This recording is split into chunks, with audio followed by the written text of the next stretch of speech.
स्वाध्याय 7.1 प्रश्न नंबर पहली संख्या है कि 216 तो ये पूर्णगण संख्या है कि नहीं આપણે જોવાનું છે તો આપણે શું કરીશું 216 ના ભાગ પાડેલા ઓય અવાજ નહીં કરો અંદર કહું તો લ્યા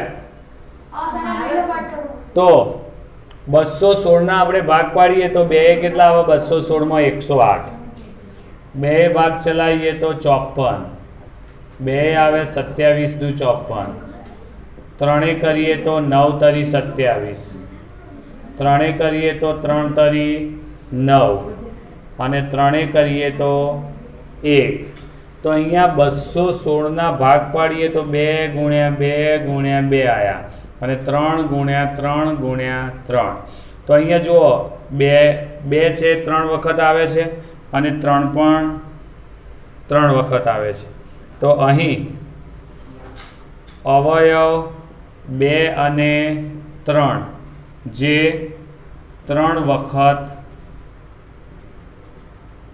આવે છે અને તેથી 216 એ કેવી છે પૂર્ણ ઘન સંખ્યા છે।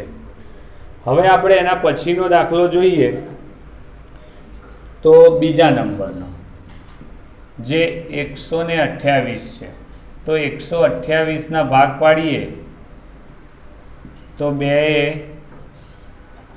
64 દુ 2 32 2 16 2 8 2 4 2 એકા 2 અને 2 એકા 2 તો 128 ના 2 ગુણ્યા 2 કેટલી વાર છે 1 2 3 4 5 6 અને 7 1 2 3 4 5 6 અને 7 તો આ 3નું એક ગ્રુપ થઈ ગયું આ 3નું બીજું ગ્રુપ થઈ ગયું તો 2 હવે એક જ વાર વધે છે તો અહીં અવિભાજ્ય અવયવ 2 જે એક જ વાર આવે છે અને જે 3ની જોડીમાં નથી અને 3ની જોડીમાં નથી એનો મતલબ કે તમે 3નું આવું ગ્રુપ બનતું નથી માટે એ જે સંખ્યા 128 એ કેવી કહેવાય તો પૂર્ણ ઘન સંખ્યા નથી। તો આવી રીતે અવિભાજ્ય અવયવો પાડી અને સંખ્યા જો 3-3નું ગ્રુપ બનતું હોય તો આપેલી સંખ્યા એ પૂર્ણ વર્ગ સંખ્યા છે નહીં તો એ બીજા નંબરનો દાખલો કે જેની અંદર 1000 કીધા છે તો 1000 ના આપણે ભાગ પાડીએ તો 2 આવે 500 બરાબર 2 ભાગ ચલાવીએ તો 250 હજુ 2 ભાગ ચાલશે તો 2 કેટલા આવે 125 હવે જુઓ છેલ્લો અંક 5 આવ્યો એટલે 2 ભાગ ચાલશે નહીં હવે 5 ભાગ ચાલે તો 5 આવે 25 25 પંચા 125 25 ના 5 5 પાયો પાયો 25 અને 5 આવે 1 તો એનો મતલબ 1000 ના 2 ગુણ્યા 2 ગુણ્યા 2 છે 5 ગુણ્યા 5 ગુણ્યા 5 છે તો 2નું એક ગ્રુપ આવી ગયું 5નું પણ ગ્રુપ એટલે 2નો ઘન થઈ ગયો અને 5નો પણ ઘન થયો તો અહીં અવયવ જે 3ની જોડીમાં છે અને તેથી 1000 એ કેવી કહેવાય પૂર્ણ ઘન સંખ્યા છે। હવે આપણે વાત કરીએ ચોથો નંબર જેમાં આવે છે 100 પૂર્ણ ઘન સંખ્યા છે કે નહીં તો સીધે સીધું પણ કહી શકાય કેમ કે 100 ની અંદર પાછળ 2 0 આવે છે તો આપણે કીધું હતું કે જો 1 0 હોય તો 3 0 આવે એટલે ઓછામાં ઓછા 3 0 તો આવવા જોઈએ અહીંયા 2 0 આવે છે માટે સીધું પણ કહી શકાય કે 100 એ પૂર્ણ ઘન સંખ્યા નથી. કારણ તો શું લખાય? તો અહીં 100 સંખ્યામાં 2 શૂન્ય આવે છે અને તેથી 100 એ પૂર્ણ ઘન સંખ્યા નથી. એક આ રીતે પણ કહેવાય. અને આ રીતે ન કહેવું હોય તો તમે ભાગ પણ પાડી શકો કે 100 છે એના ભાગ પાડો તો 2 50, 2 25, 5 5 અને 5 એકાએ 5. તો એનો મતલબ 100ના ભાગ 2 ગુણ્યા 2 અને 5 ગુણ્યા 5 આવ્યા. એટલે 2 અને 5 એક પણ સંખ્યા કેવી છે?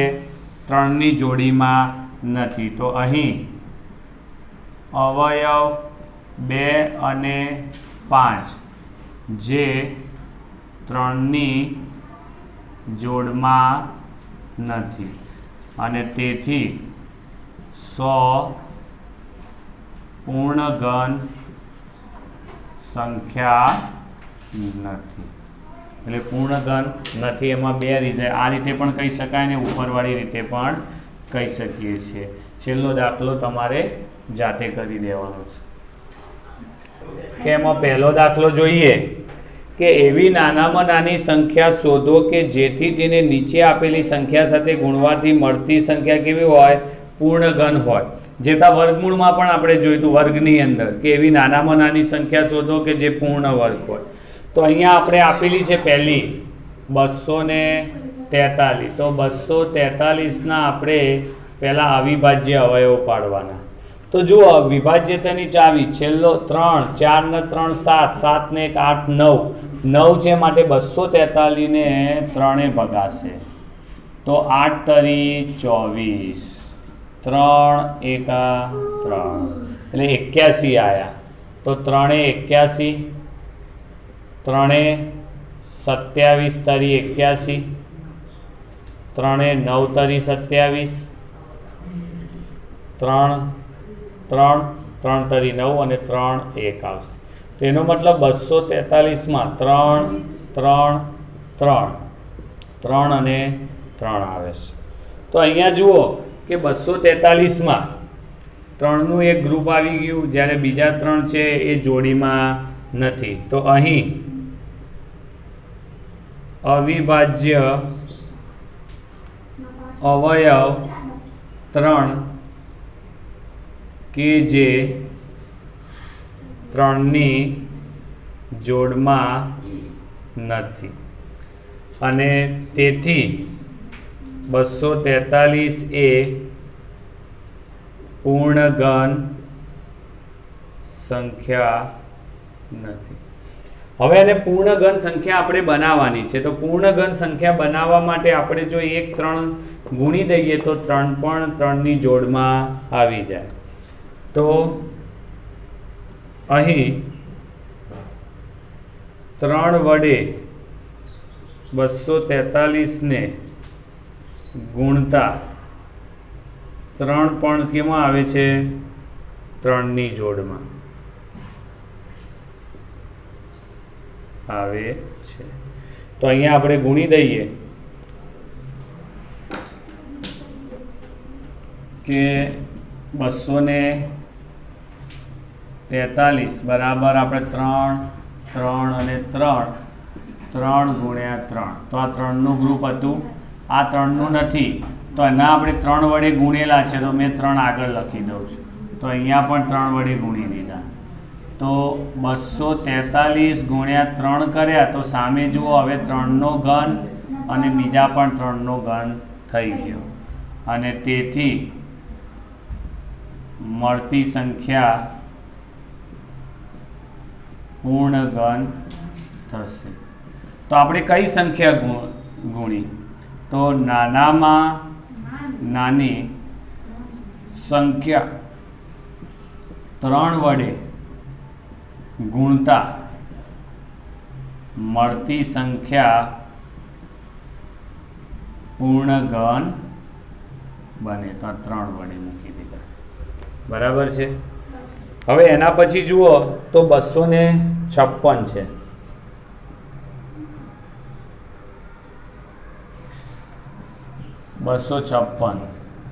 તો હવે 256 માટે જ આ જોઈએ અવિભાજ્ય અવયવ. તો 256 ભાગ્યા 2, 2 એકા 2 0, 5 2 દુ 4, 1 6, 2 8 16. તો 2 128 આવે. 128 ના 2 64 આવે. 64 ના 2 32 આવે. 2 16 આવે. 2 8 આવે. 2 4 દુ 8 થાય. 2 2 આવે અને 2 1 આવે. તો એનો મતલબ 256 બરાબર 2 ગુણ્યા 2 ગુણ્યા 2 અને 2 ગુણ્યા 2 ગુણ્યા 2 અને 2 ગુણ્યા 2. તો જુઓ 2નું એક ગ્રુપ થઈ ગયું, બીજું ગ્રુપ થયું, પણ ત્રીજું ગ્રુપ થતું નથી. અને તેથી 2 સંખ્યા 3ની જોડમાં નથી. તો 256 એ પૂર્ણ ઘન સંખ્યા નથી. તો એને પૂર્ણ ઘન બનાવવા માટે કઈ સંખ્યા, અને તેથી બીજા એક 2 વડે ગુણી દઈએ તો 2 પણ ગ્રુપમાં આવી જાય. તો 2 વડે ગુણતા 256 એ પૂર્ણ ઘન સંખ્યા બને. તો 2 વડે ગુણી દઈએ આપણે. તો 2 ગુણ્યા 256 કર્યા તો આ બાજુ પણ 2 ગુણીએ તો 2નો ઘન થયો, 2નો ઘન થઈ ગયો, અને આ પણ 2નો ઘન થઈ જશે. તો પછી નાનામાં નાની સંખ્યા કઈ આવી? તો નાનામાં નાની સંખ્યા 2 વડે ગુણતા મળતી સંખ્યા કેવી હોય? પ્રશ્ન નંબર 2 માં આગળ છે કે 72 છે, તો આપણે 72 ના અવયવો પાડીએ. તો 2 36 દુ 72, 2 18 દુ 36, 2 9 આવશે, 9 દુ 18, 3 તરી 9, અને બીજું કરીએ તો 3 એકા 3. તો 72 ના અવયવોમાં 2 ગુણ્યા 2 ગુણ્યા 2 આવ્યા અને 3 ગુણ્યા 3 મળે છે. તો અહીંયા જુઓ, જો 2 છે જોડીમાં આવી ગયો 3ની, પણ 3 જોડીમાં નથી. તો અહીંયા લખી દઈએ, અહીં અવિભાજ્ય અવયવ 3 કે જે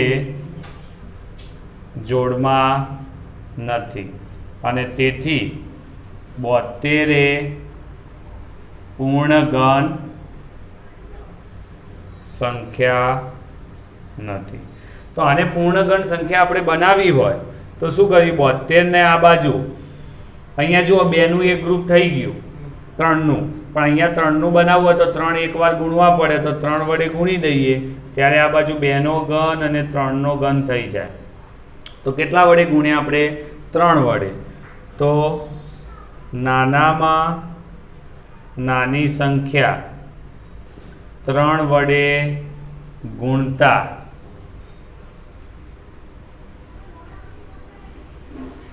આપેલી સંખ્યા પૂર્ણ ઘન બને. બરાબર છે?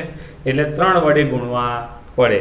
એ જ રીતે હવે 100 છે, તો 100 ના ભાગ પાડીએ તો 2 50, 2 25, 25 ના 5 ગુણ્યા 5 અને 5 એકા 5.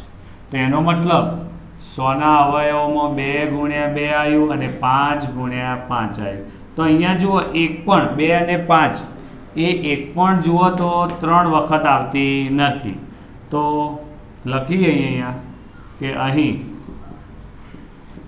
અવિભાજ્ય અવયવ 2 અને 5 કે જે ત્રણની જોડમાં નથી અને ત્રણની જોડમાં નથી તો તેથી 100 એ પૂર્ણઘન સંખ્યા નથી. તો એને પૂર્ણઘન સંખ્યા બનાવવા શું કરવું પડે? તો અહીં 2 × 5 એટલે કે 10 વડે ગુણતા